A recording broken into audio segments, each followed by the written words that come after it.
Melati kuntum tumbuh melata, sayang merbah di pohon cemara. Mohon izin mulanya kata, saya sembah pembuka bicara. Assalamualaikum warahmatullahi wabarakatuh. Salam sejahtera, salam memartabatkan budaya membaca. Bak kata pepatah, tak kenal maka tak cinta. Izinkan saya memperkenalkan diri terlebih dahulu. Nama diberi tanpa dipinta, Uzma Lutfia binti Muhammad Syamsul, murid tahun 6 Omar dari Sekolah Rendah Islam 1. Hari ini saya ingin berkongsi tentang sebuah buku yang menarik dan penuh pengajaran yang berjudul Pilihan yang Silap. Buku ini bukan sekadar sebuah cerita tetapi sebuah cerminan kehidupan yang mengajar kita tentang kesan setiap keputusan serta akibat yang perlu ditanggung daripada pilihan yang kurang tepat. Novel ringan bertajuk Pilihan yang Silap ini bertemakan penyalahgunaan dadah dalam kalangan remaja. Penulis novel ini telah mewujudkan watak Rukimin, iaitu seorang remaja yang telah terjebak dalam penyalahgunaan dadah. Kesilapan memilih kawan dan salah langkah mencuba baharu telah membawa padah kepada Rukimin. Penulis novel ini juga telah mewujudkan watak Jadin yang licik dan rakus sehingga berjaya memperdayakan Rukimin menjadi hamba dadah. Saya juga ingin membicarakan tentang fizikal orang yang menagih dadah seperti mana yang diceritakan dalam novel ini. Rukimin tidak dihiraukan, tidak dipandang serta tidak terurus kerana dia seorang penagih dadah. Kesan yang terdapat oleh watak utama ini iaitu Rukimin ialah dia tidak diterima bekerja di semua tempat kerana mereka tahu bahawa dia seorang penagih dadah. Rukimin nekat untuk menyambut sepasang suami isteri yang lanjut usianya semata-mata untuk mendapatkan wang untuk membeli dadah. Rakan-rakan semua, setiap perbuatan pasti akan dapat balasannya. Begitu juga dengan Rukimin. Rukimin disamun dan dicederakan oleh pemuda yang tidak dikenalinya.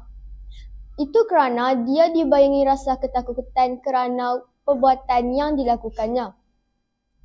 Manakala watak Osman iaitu rakan kepada Rukimin, Osman cuba untuk menghalang Rukimin daripada tersasar jauh akibat dadah.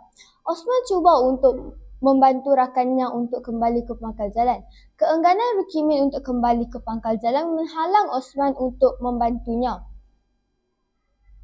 Penulis menutup novel ini dengan pengakhiran yang mudah, iaitu kedua-dua suspek dadah telah ditangkap oleh pihak polis. Wujudnya penyesalan kepada tiga watak tersebut iaitu Rukimin, Jadin dan Osman. Rukimin dan Jadin menyesal kerana dia terperangkap dalam penyalahgunaan dadah, manakala Osman pula kesal kerana dia tidak dapat membantu rakannya untuk kembali ke pangkal jalan. Bak kata pepatah, sudah terhantuk baru terengadah. Itulah yang dirasai oleh Rukimin dan Jadin. Terdapat 3 pengajaran yang diperolehi dalam novel yang saya bicarakan ini. Yang pertama, kita haruslah pandai memilih rakan dalam kehidupan kita. Sekiranya kita tidak memilih rakan dengan betul, kita akan menyesal seumur hidup. Yang kedua, kita perlu berfikir dahulu sebelum bertindak. Setiap keputusan yang kita fikir akan membawa sama ada baik atau buruk. Oleh itu, kita perlulah membuat keputusan dengan bijak dan bertanggungjawab. Yang ketiga, kita perlulah mempunyai pegangan agama yang kuat. Kerana dengan pegangan agama yang kuat, kita akan dijauhi daripada membuat perkara-perkara yang mungkar. Yang menarik dari novel yang saya bicarakan ini dari sudut gaya bahasa yang menarik.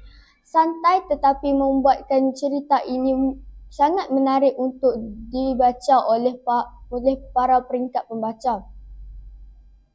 Jalan cerita yang menarik dan realistik. Kisah yang dipaparkan sangat dekat dengan remaja zaman kini.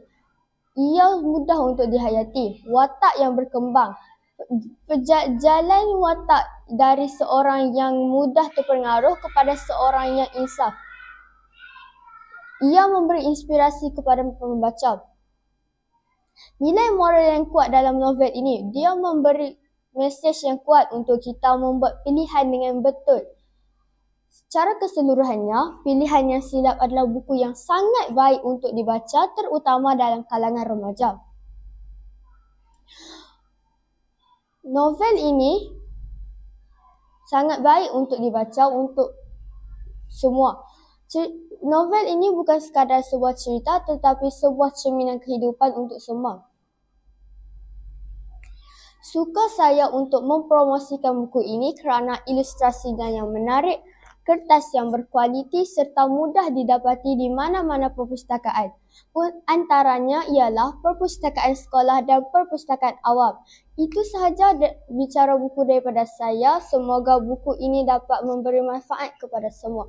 Sekian, wabillahi taufiq wal hidayah. Assalamualaikum warahmatullahi wabarakatuh.